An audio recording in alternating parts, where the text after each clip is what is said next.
No one had believed it when the first signal was found. It was faint, almost like a whisper from deep space buried under radio noise. A group of amateur astronomers caught it one night while tracking an asteroid that was supposed to pass near Earth. They thought it was a glitch until the pattern repeated. Steady, deliberate, and mathematical.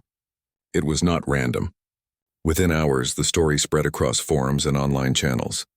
People argued if it was real, a hoax, or something secret the government already knew about. Weeks passed and then silence. The world moved on, but a few people didn't. Among them was a quiet man who worked for a deep space monitoring station in the mountains. His job was simple: watch the skies, report anomalies, and never talk about what he found. But what he discovered one cold night in early winter changed everything. The same signal returned, only stronger, and this time it wasn't coming from deep space, it was echoing from Earth's own orbit. He checked every satellite, every system frequency, but the source didn't match anything human. The message seemed to be bouncing between orbiting objects, almost as if something or someone was hiding behind them. He ran simulations, and one result stopped his heart. The reflection came from a region known to be empty, yet the readings showed movement, mass, and controlled energy output. Something was cloaked right above Earth. He tried to report it, but the line disconnected halfway through. When he called again, the system asked for an authorization code he didn't have. The next morning, security officers came to his station, cleared his data drives, and told him to take an extended leave. They didn't arrest him, but their message was clear: stop asking questions. He packed and left, but he couldn't forget what he'd seen. Far away in a quiet coastal town, people started noticing odd things. A strange humming sound at night, birds flying in circles near the cliffs, lights deep under the water that vanished when approached. It wasn't frightening at first, just strange enough to make locals whisper. Fishermen talked about shadows below the waves that didn't move like whales or submarines. Some said the sea had changed. It watched them back. A group of researchers arrived soon after, saying they were from an environmental agency studying marine signals. They looked ordinary, polite, but something about them felt off. They avoided eye contact, spoke in strange patterns, and their presence made people uneasy. One of the locals, an old radio operator, tried to talk to them but was brushed off.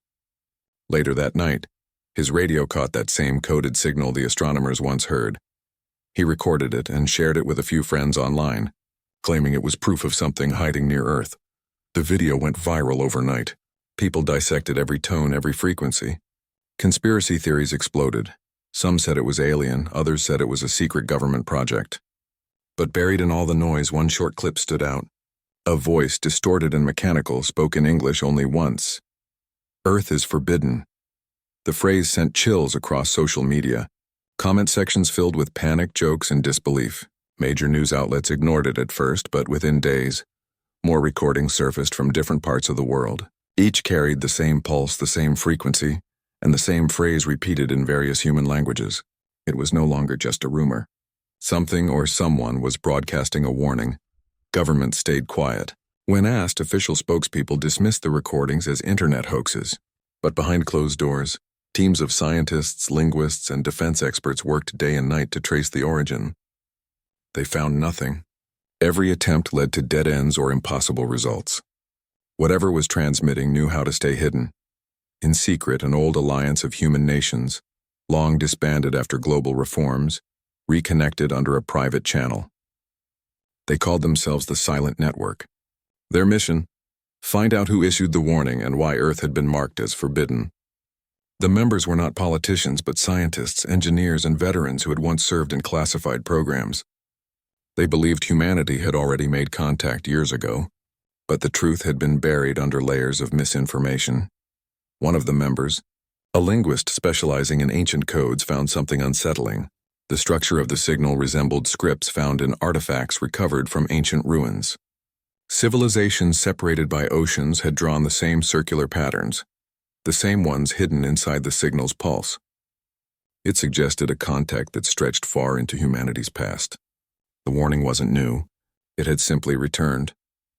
Meanwhile, people began to vanish quietly, not in crowds or newsworthy disappearances, but individuals who had publicly discussed or analyzed the signal. Researchers, online theorists, radio hobbyists, one by one they stopped posting. Their accounts were deleted, their emails deactivated. Friends reported they had moved abroad or taken a break, but no one could verify where they went. Among those missing was the man who first found the reflection near Earth's orbit. Before he vanished, he sent one final encrypted message to a trusted colleague. "They are already here. They hide among us." The colleague didn't understand at first, but as he reviewed the old man's data, he saw something strange. Some of the satellite signals had identical identifiers to human ones but showed non-human data patterns. It meant someone or something had infiltrated existing human communication systems. The Council, as they later learned to call it, was not a myth. It was a ruling body of interstellar origin, hidden behind human-like faces, managing what humans could or could not know.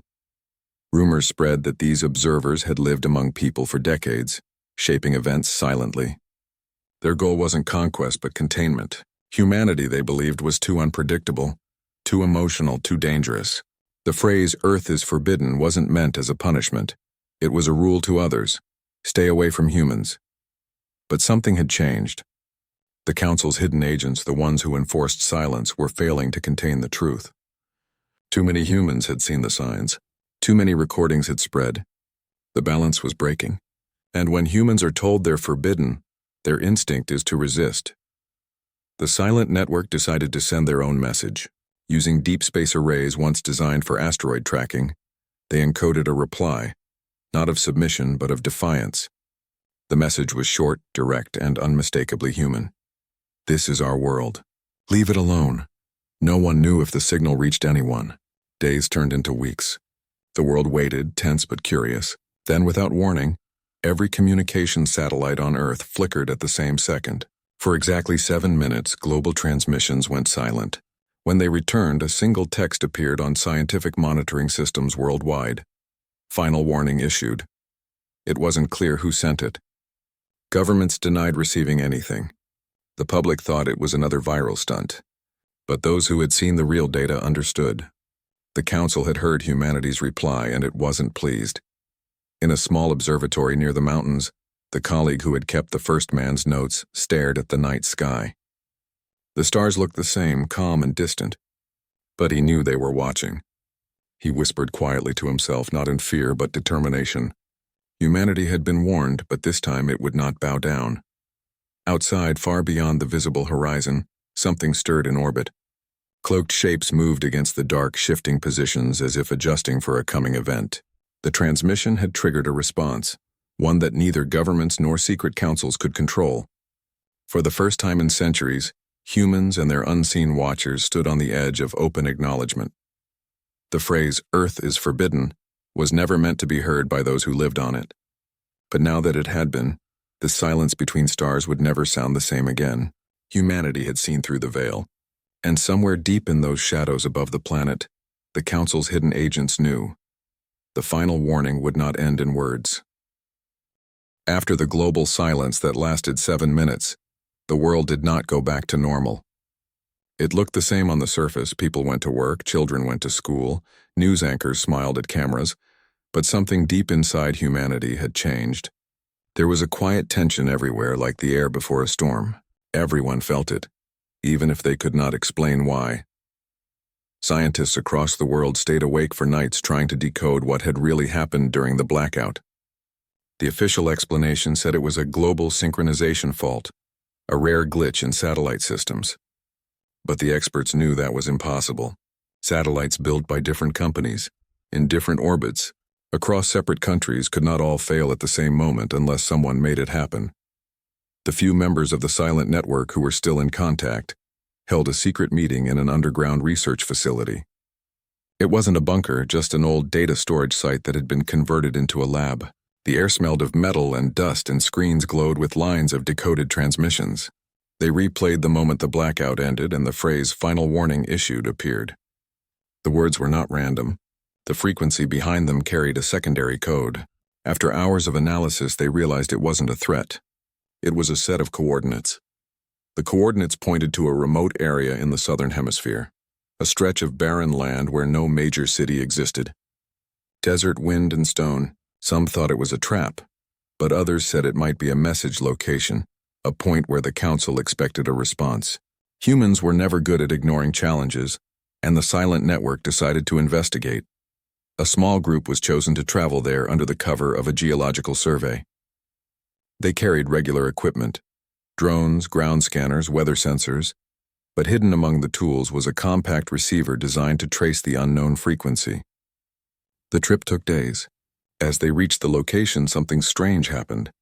Their GPS signals started drifting, compasses spun slowly, and electronic watches ran faster than usual. When they set up camp, one of the drones detected a hollow space beneath the surface, perfectly circular and smooth, as if carved by precision tools. They decided to explore it the next day, but that night the sky above them changed. Stars dimmed one by one until only darkness remained. Then a faint glow formed in the air like fog lit from within. Out of the haze came a pulse of light, steady and rhythmic. 3 beats, pause, 3 beats again. It was the same pattern as the ancient signal. They recorded everything, but the devices began shutting down one by one. Only a simple analog camera kept working, capturing frames of shifting light and shadow. Then came a sound. Not a voice, but a layered vibration that seemed to speak directly into their thoughts. It said nothing clear, only feelings, warning, danger, remembrance. The team couldn't move. Their bodies felt heavy, but their minds filled with flashes of memories that weren't their own. They saw cities of glass under twin suns, machines that breathed like living creatures, and a council of figures whose faces blurred like reflections in water. Then the light vanished. Stars returned, their equipment rebooted as if nothing had happened. But the desert floor where the glow had been now held something new, a metallic shard, warm to the touch, with engraved symbols no one recognized. The shard hummed softly, reacting to human presence. They packed it carefully and decided to return before dawn. Back at the research site, the shard was analyzed. The metal wasn't from Earth, it contained isotopes not found in the solar system. More surprising was the data stored within it.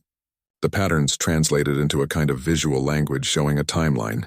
The first images resembled prehistoric humans watching the sky. The next showed contact, beings descending, guiding early civilizations and then leaving abruptly. At the end of the sequence, a mark appeared, a circle crossed by a single line followed by one phrase translated from energy waves. Observation terminated. Earth quarantined. The silent network now understood part of the truth. Humanity had once been visited and then isolated. The Council had set rules long ago to prevent others from returning. Earth was marked as off-limits, not because of fear of invasion, but because of something humanity had done in the past. The shard seemed to suggest that humans carried something unpredictable, something the Council feared could spread beyond Earth. While the researchers tried to interpret the message, strange events began happening worldwide. People reported seeing the same unknown pattern, the circle with a line appearing on screens on walls, even carved into ice in faraway mountains. Satellites picked up unidentified signals transmitting at random intervals, yet none of it was visible to ordinary citizens for long. Each image disappeared within seconds as if erased by an invisible hand. The Council's hidden agents were working again. They blended among humans using ordinary identities, scientists, journalists, officers. Their job was to suppress the truth, to erase any proof before it reached public awareness. They did it quietly, efficiently, without harm, but with absolute precision. Still, leaks continued to slip through. Humanity was too connected now. Secrets could not be buried forever. One evening, a member of the silent network intercepted a private transmission not meant for human ears. It was short, mechanical, but emotional in a way. Containment compromised. Humans aware. Phase 2 advised. The message was sent from orbit to somewhere on Earth. That meant the Council had local units receiving instructions. The network realized the hidden ones weren't just watching. They were preparing something. Despite their fear, the humans decided to act. They released fragments of the truth to independent journalists under different names. They described it as a possible cosmic quarantine, a story about humanity being isolated for reasons unknown. Most readers dismissed it as science fiction, but a few started connecting dots. That was enough. Awareness was spreading and the Council's cover was weakening. In several major cities, unusual power fluctuations began, short blackouts that lasted seconds but caused massive data corruption. Surveillance cameras reset, cloud servers glitched, and certain encrypted archives were wiped clean. Experts said it was a cyber attack, but those who knew better recognized the pattern. The council was erasing records again, but this time their interference reached too far. It affected banking systems, hospitals, even weather satellites. People demanded answers. Governments were forced to acknowledge something unusual was happening, though they still avoided the truth. During one of those nights, when the blackout hit a small observatory, the same colleague who had once kept the first man's notes noticed a figure standing outside under the dim emergency lights. The person looked human but moved with unnatural calm. They spoke softly, warning him to stop decoding the signals. "You are opening doors you cannot close," the figure said. When asked who they were, the stranger simply replied, "One of those you seek." Before he could ask more, the stranger stepped back and vanished into the shadows. No sound, no trace. Only the faint scent of ozone and static in the air remained. That night he couldn't sleep. He knew now that the council's hidden watchers were real and close. In the following weeks, tensions rose across the planet. People felt uneasy without knowing why. Dreams became vivid, filled with images of strange cities and skies with two moons. Some claimed they were memories returning, as if humanity had once lived elsewhere. Scientists called it mass suggestion, but deep inside everyone felt something ancient was stirring. The silent network regrouped and studied the shard again. They found another layer of code, this one active only when exposed to human bioelectric fields. It responded to touch, glowing faintly and showing a new message. The watchers among you were never your enemies. They were protectors, but protection has limits. Warning, termination approaching. No one understood what termination meant. Some thought it referred to communication ending. Others feared it meant the council would cut Earth off permanently. No signals, no stars, no contact. The idea of isolation terrified them. Humanity had finally realized it was not alone, and now the truth might be erased forever. The group decided they couldn't wait anymore. They planned to broadcast a second message to the unknown watchers, something that showed humans wanted dialogue, not defiance. But before they could act, all access to global transmission arrays was suddenly restricted. Military control over space communication increased overnight. The world governments announced new policies to prevent interference. It was clear. Someone had taken command. In quiet corners of the planet, hidden transmitters still hummed. The last remaining members of the silent network worked through nights, trying to send even a small pulse beyond Earth's orbit. They knew the Council was watching, and yet they continued. Guided not by rebellion but by curiosity, the human instinct to know what lies beyond fear. On a misty morning, as dawnlight touched the horizon, the receiver picked up a faint reply. It was not a warning, not a threat. Just 4 words spoken in a calm, almost human tone. "We remember your fire." The words carried emotion, sadness, maybe respect. The team looked at each other, realizing it meant something from humanity's ancient past still lived in the stars. Something powerful enough to make even the Council cautious.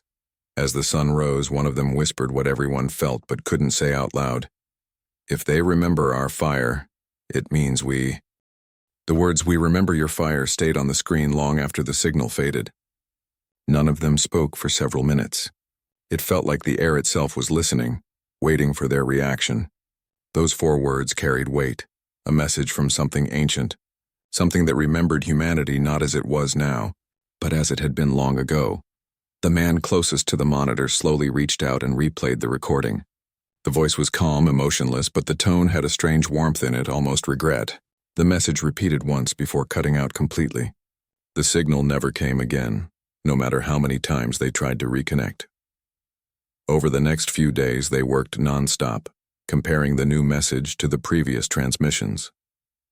The signal pattern was different, less mechanical, more organic. It wasn't random. It followed brainwave-like rhythms. It meant the source wasn't a machine. It was alive. The silent network split into 2 groups. One believed the Council was trying to communicate peacefully, warning humans to stop before they caused another disaster. The other thought the message was a reminder of something humans had done in the past, something dangerous enough to make the stars remember. Meanwhile, strange activity began around the world. In several countries, observatories started reporting distortions in the night sky.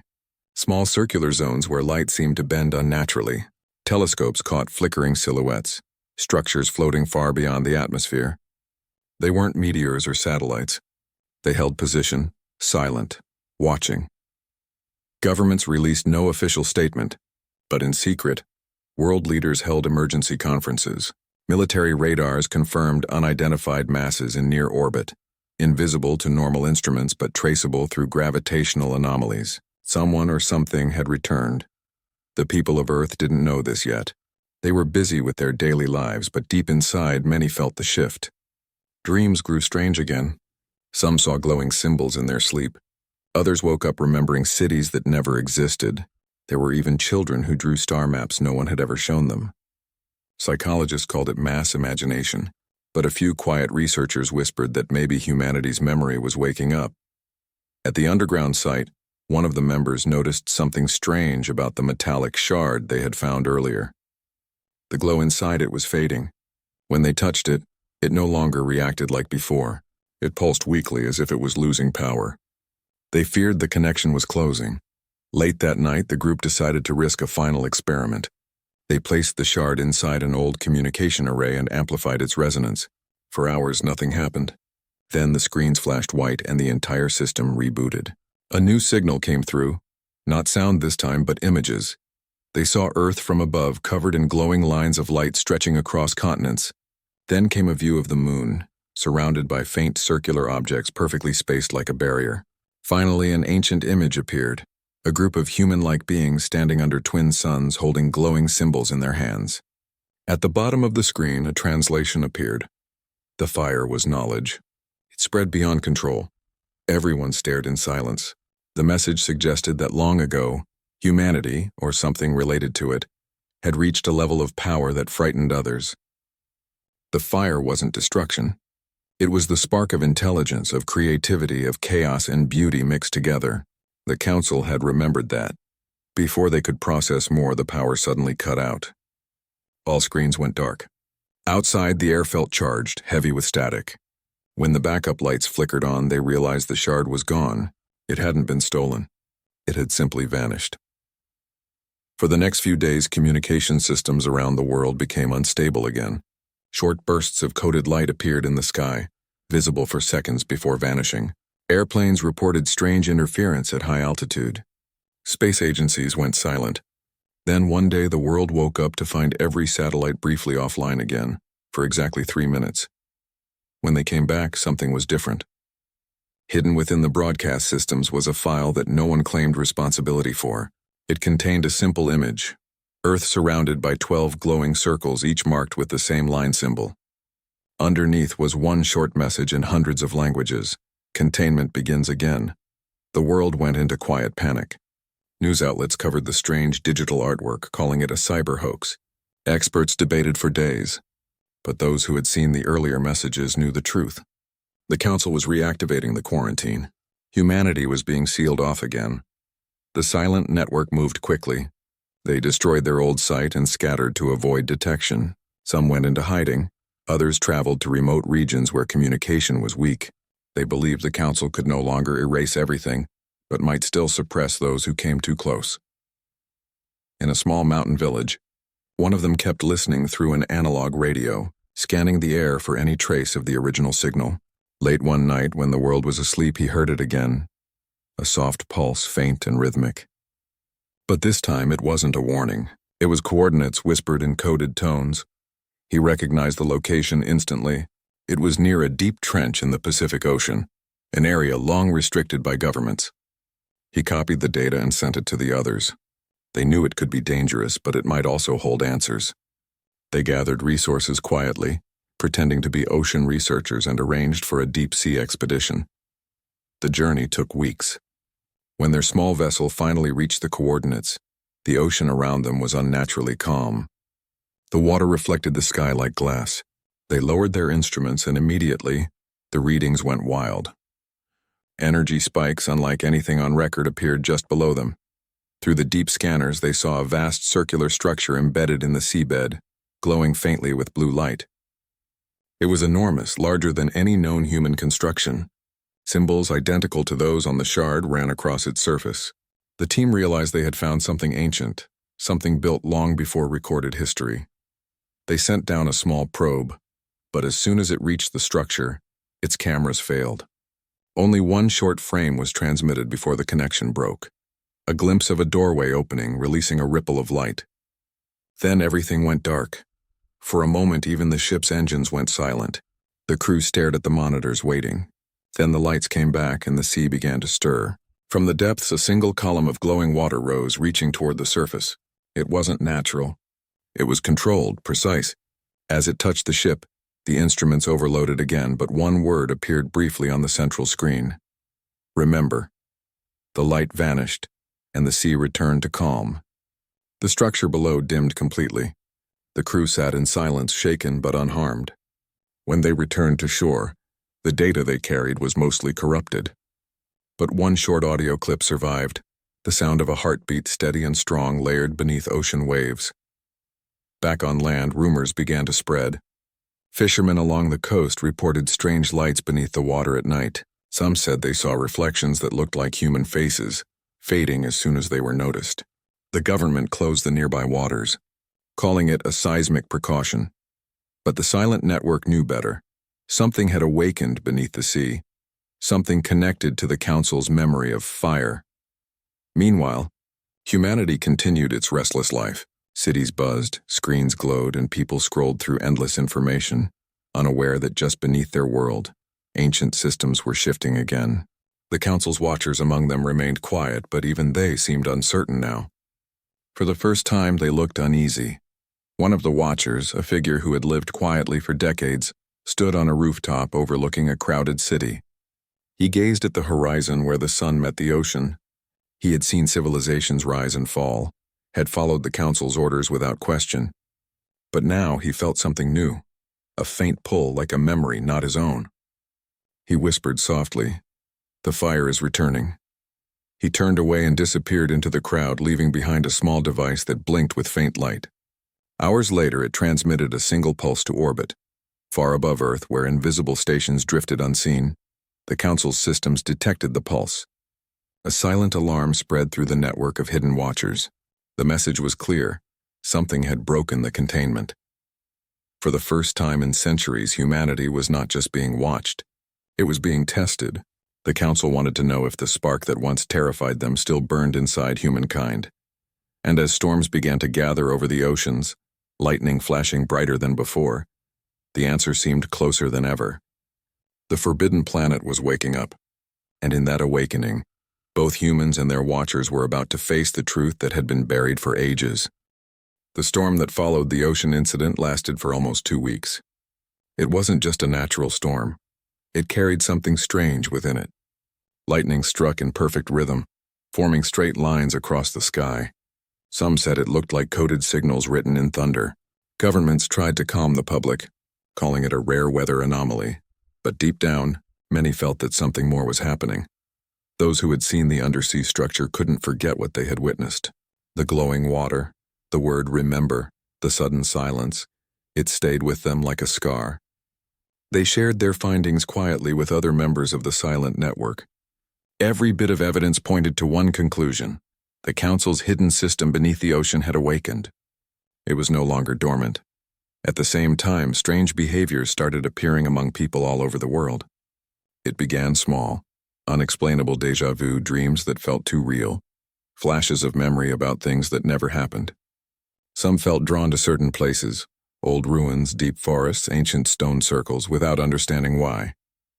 It was as if the earth itself was calling to them, stirring something long buried within human memory.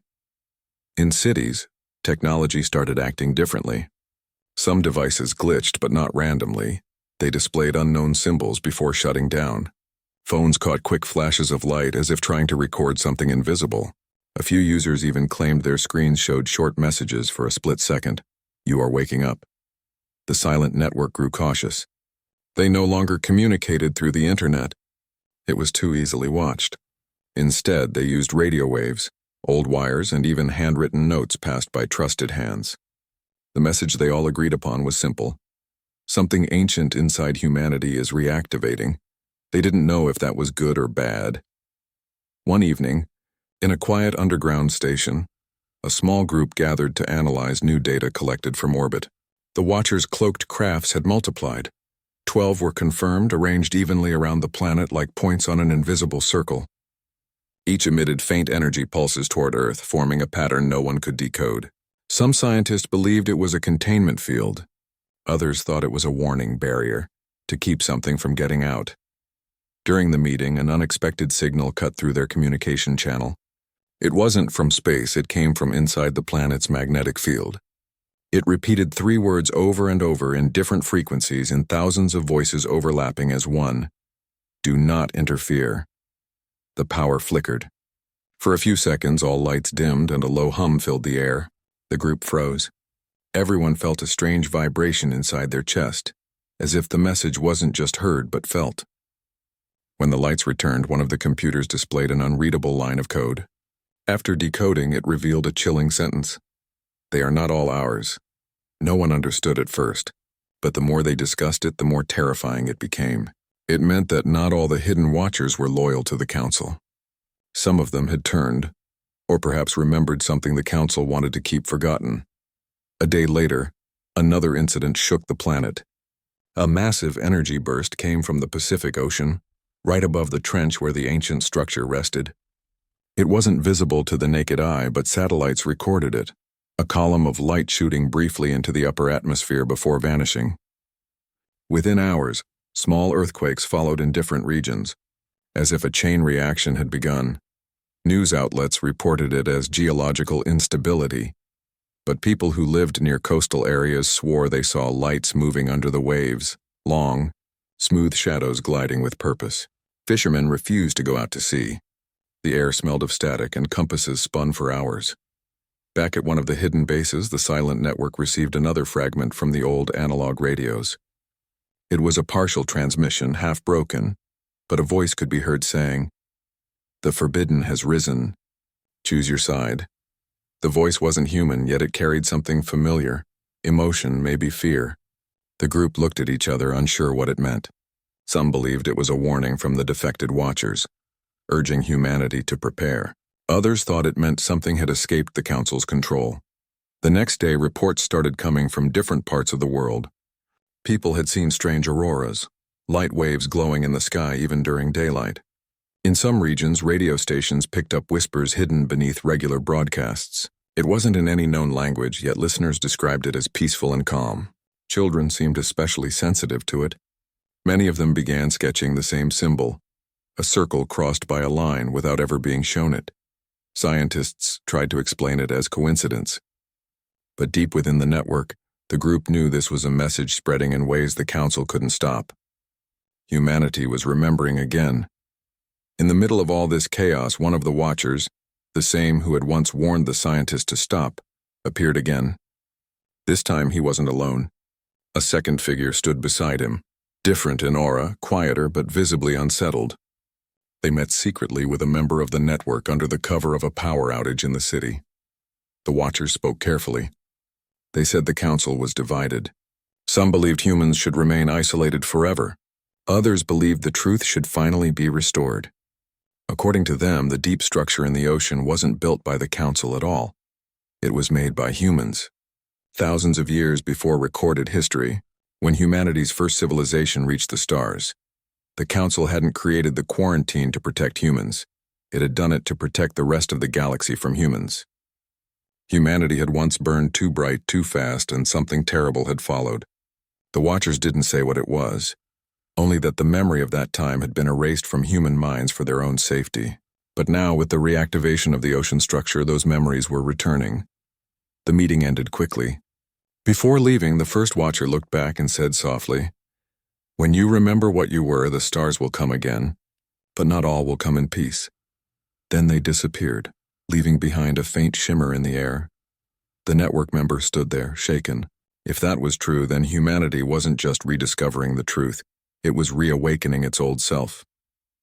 The fire the Council feared might still live within every human mind. Days later, strange weather phenomena increased. Lightning began forming patterns, some resembling symbols seen in the shard's engravings. The ocean glowed faintly at night in long blue streaks visible from satellites. The watchers in orbit shifted their positions, breaking formation for the first time. It looked like even they were uncertain about what was happening.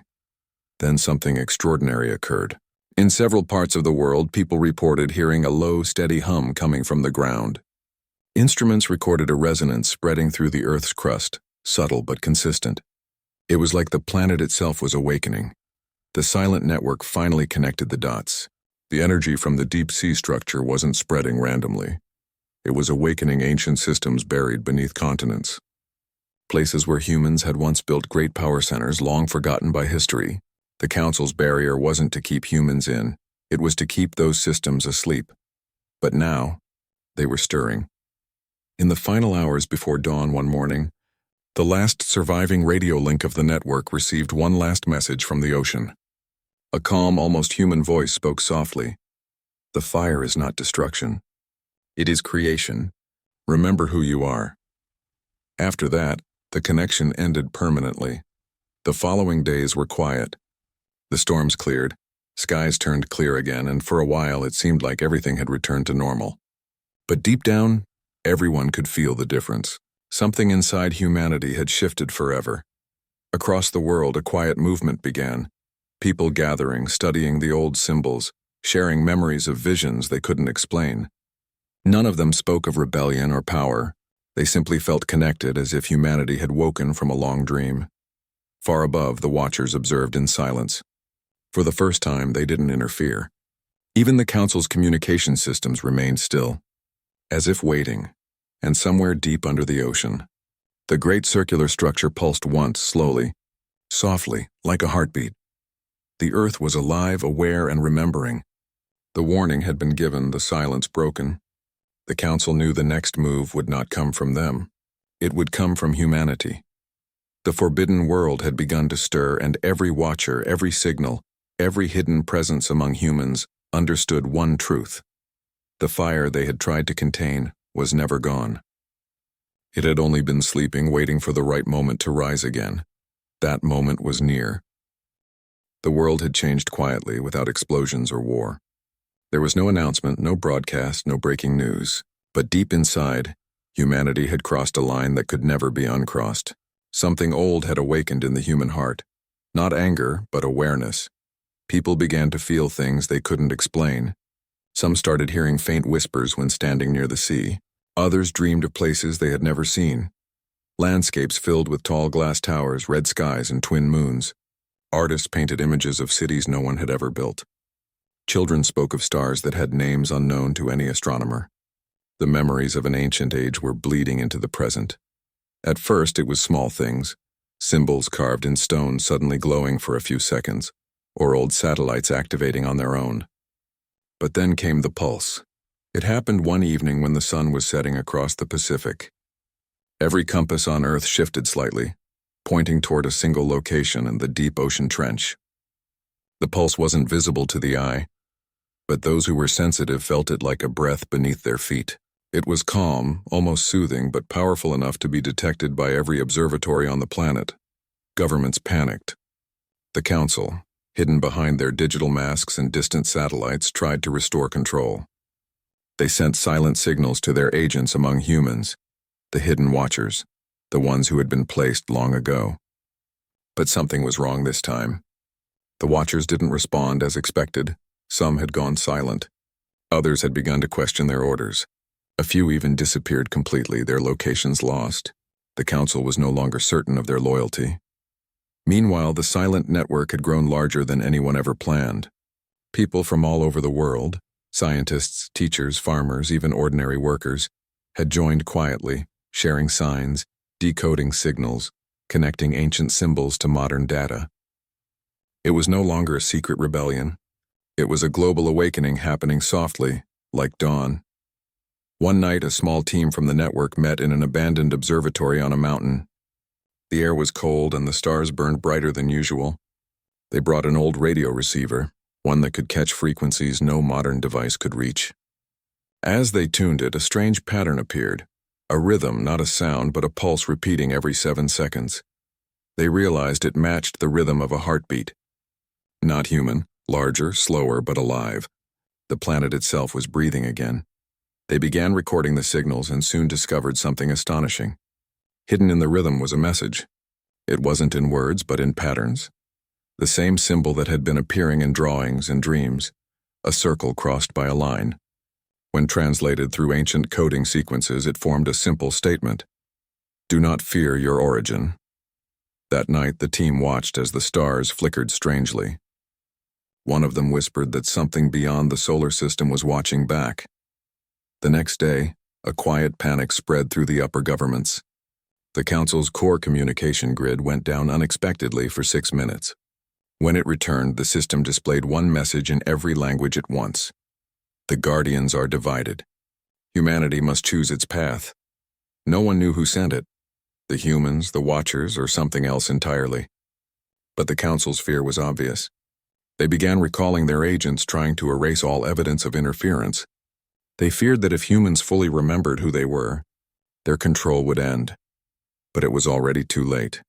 In many cities, normal people began feeling drawn to the same places, the old power centers buried under modern ground. In some countries, old monuments started humming with low resonance. The sound was the same as the deep ocean pulse. Scientists attempted to investigate, but their instruments malfunctioned. Cameras shut down and drones lost signal near the sites.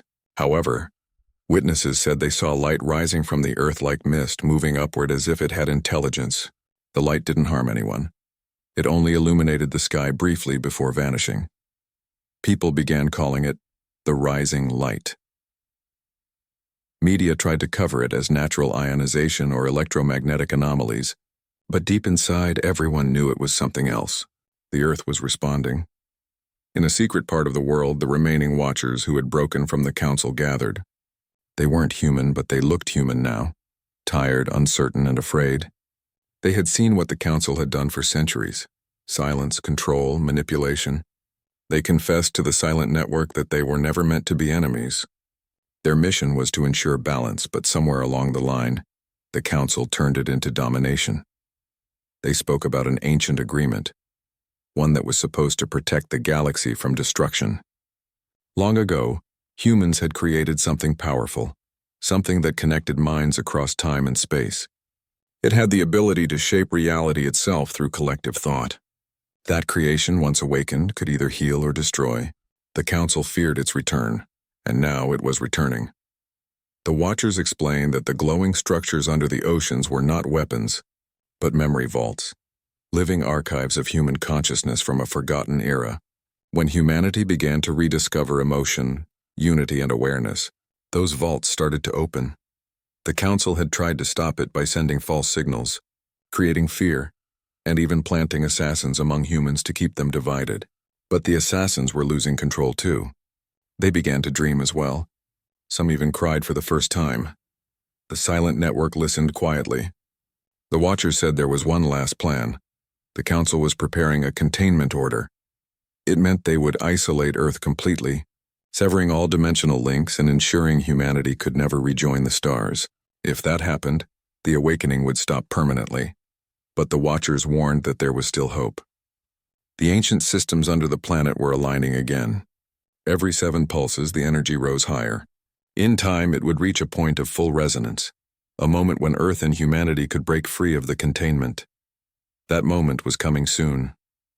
Across the world, strange things began happening at the same time.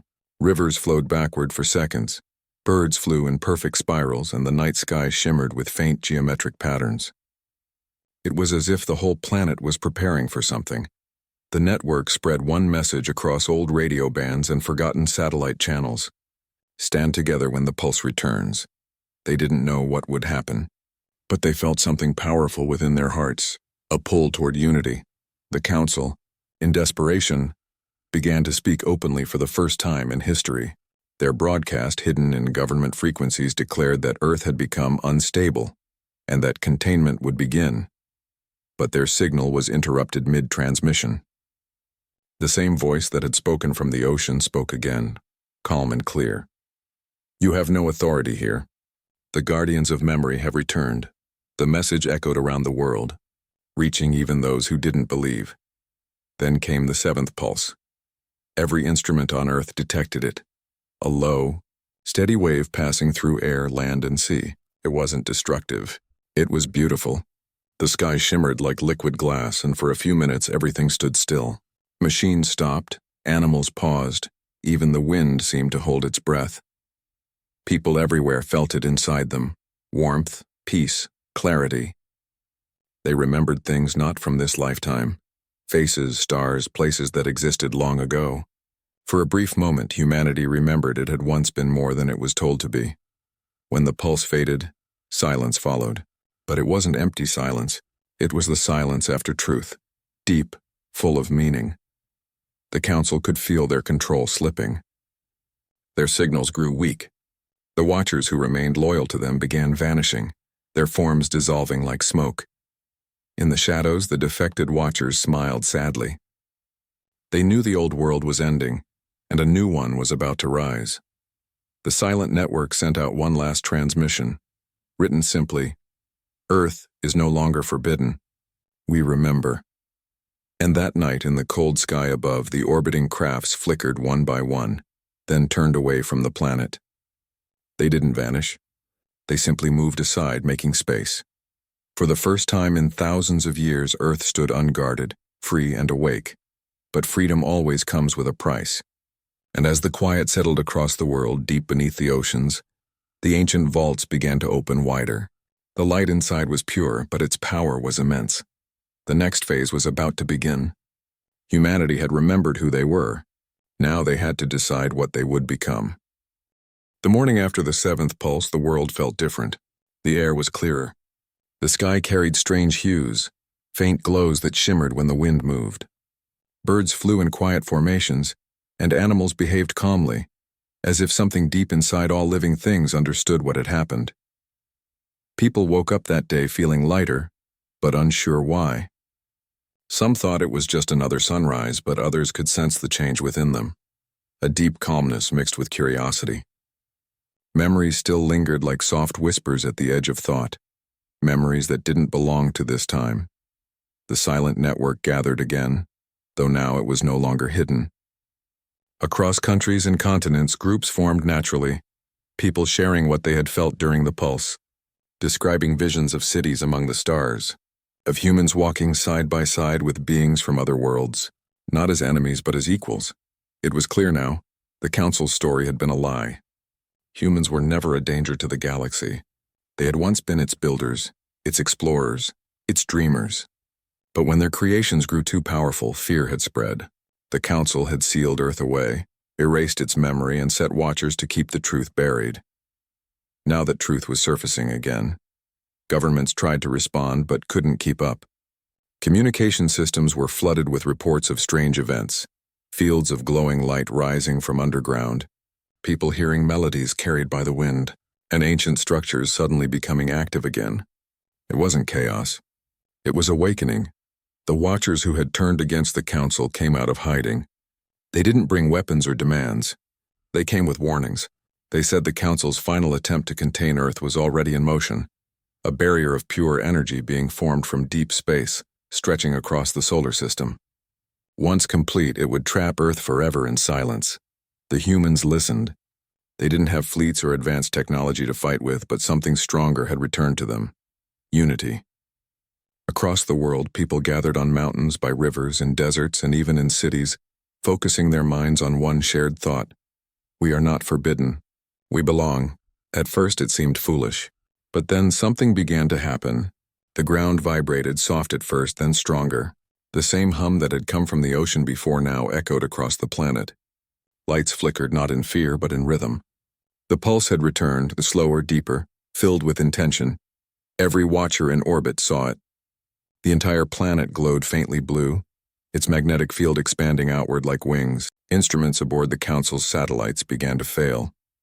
The energy they had feared was no longer hidden beneath the oceans.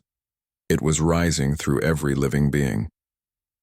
The Council sent its final message, a desperate transmission carried through distorted frequencies.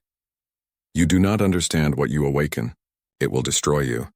But the humans didn't stop. The awakening wasn't about destruction. It was about balance. They realized that the same energy the Council feared was not a weapon. It was the collective memory of life, the power of creation itself. In one corner of the world, deep inside a desert where ancient stones had stood untouched for centuries, the ground split open.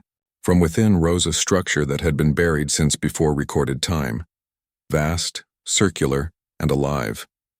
It shone with patterns that matched the symbols found in the shard long ago.